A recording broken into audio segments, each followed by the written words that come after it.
ఇప్పుడు గోదావరి సీనన్ అంటే మనకు ఫస్ట్ గుర్తొచ్చినటువంటి పాట ఏదైనా ఉందంటే అసైదుల హారతి పాట. ఎన్నాళ్ళి సైంపులు తెగదెంపుల తప్ష కొరకు ఎంతైనా ఏదైనా తెగిస్తేనే తెలంగాణ.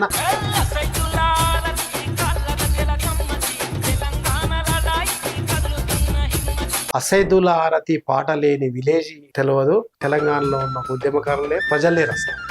లాస్ట్ కి ఆ పాటలు ఏమొస్తుంది, తెలంగాణ కోసం లడాయి చేద్దాం రా కొడుక, తెలంగాణ కోసం కొట్లాడదాం అని చెప్పేసి ఒక్కొక్క ఎండింగ్ లైన్ ఉంటుంది.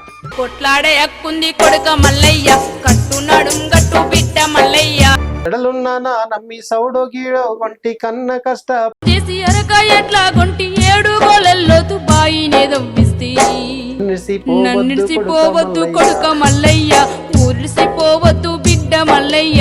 కుదర్సిన పాటలే ధూమ్ధాం లేదు. నేను ఇలా చెప్తున్నా, మీ ద్వారా చెప్తున్నా, తెలంగాణ ఉద్యమంలో ధూమ్ధాంలో పైలం సంతోష్ పుష్ప వాడినటువంటి పాట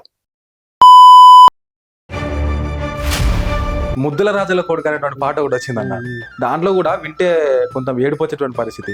ఆ పాట ఒక్కసారి దాని నేపథ్యం చెప్పి పాడండి. కొడుక కంటికి పుట్టడు రో కొడుక, కష్టాలున్నాయి రో బిడ్డ, ఎప్పుడొస్తావో కొడుక, ఎట్లా చెప్పుదో బిడ్డ. సల్లంగుండు రాజాలు నువ్వు సక్కంగుండు రాజాలు, సల్లంగుండు రాజా. ఒక ఇంట్లో ఒక తండ్రి చచ్చిపోతే లేదా ఒక రైతు చనిపోతే మహా అయితే వాళ్ళ భార్య ఏడుస్తుంది, పిల్లలు ఏడుస్తారు, ఇంటి పక్కన చుట్టాలు పక్కాలు ఒక 2 రోజులు ఏడుస్తారు, మర్చిపోతారు. కానీ ఆ రైతు చనిపోతే రైతు పెంచిన రైతుకు ఉపయోగపడేటువంటి పశువులు కూడా మీరు ఏడిపించారు. ఆ ఆలోచన ఎట్లా వచ్చిందన్న మీకు? చిలకలల్లా వెతుకుతుంటే లేగ దూడాలెదురు వచ్చాయా అయ్యా